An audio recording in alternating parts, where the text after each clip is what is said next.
Can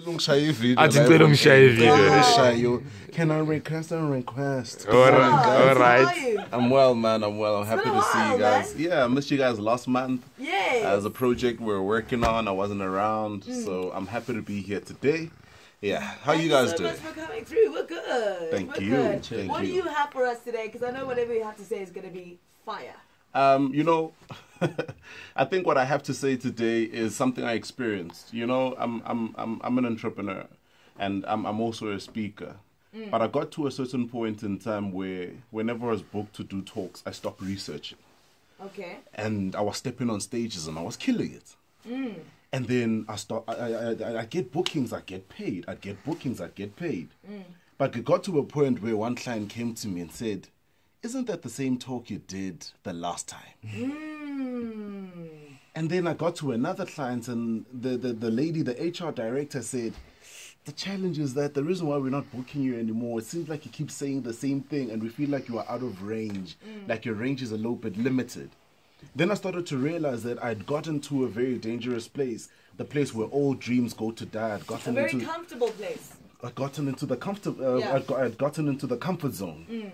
And how many people start out jobs on a high, or start out businesses on a high, start out relationships on a high, but 11 months in, 50% in, they start to be very complacent. Yeah. And in life, you can never ever afford to be complacent. You know, over and above the fact that of every one idea that you think of, 10,000 other people are thinking about the same thing. Yeah. The difference between you and those people is when you put action behind it. But I think that one of the most important things that we need to shine a light on is being consistent. Being consistent in sending your CVs out. Yes, they might keep saying no, but be consistent. Because you see, the comfort zone is a place, or rather, how I'd like to utilize the term comfort zone this morning is, it's a metaphor. It's a metaphor. Comfort zone is a metaphor for a place you go, for a place you feel comfortable in, but not just feel comfortable in, but for a place that keeps you from living out your dreams. A place that tells you that it's all right to be average. A place where you hang out with the kind of people that say, you know, Antoine, as long as everybody else is not doing it, or the immediate people around us are not doing it, then there's no need for us to do it. Yeah. But it's important for us to get out the comfort zone, and I think that one of the ways that we could help ourselves to get out of the comfort zone is to constantly ask ourselves each and every day, how can I improve? How can I improve myself? How can I improve the environment that I'm in? Now, this is a very critical question, because if you are working a job, if you are in a relationship, if you are in a job, if you are running a business that you essentially are not passionate about, or a business that you don't love, the answer to the question will answer if whether or not you need to stick there. Oftentimes we dabble around with doubt. But you see, the doubt comes as a result of us not being able to have a clear engagement.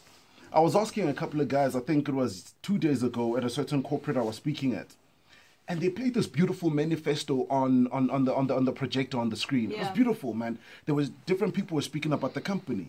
Then I thought to myself, and I asked everyone in the room, and these are middle managers, and some of them are directors, and I asked, of the 100 people who are in the room, how many of you guys have a manifesto for your life? Wow.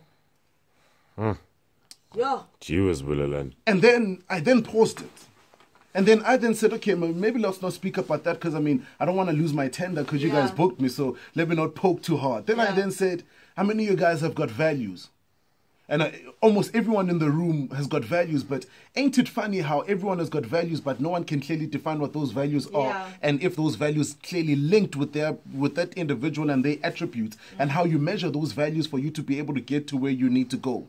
What I'm clearly just trying to say today, and I always tell people that I will not come, you know, I'm not speaking to you guys with topics that you've never heard. But my job is just to wake you up sometimes, so that you realize your true potential. So that you realize that if you sleep on the job being a security guard, you might not get that promotion. You might not be able to move yourself to a whole new level where you actually own the security company. Because it just every day goes with the question that you need to ask yourself, what do I need to improve? And what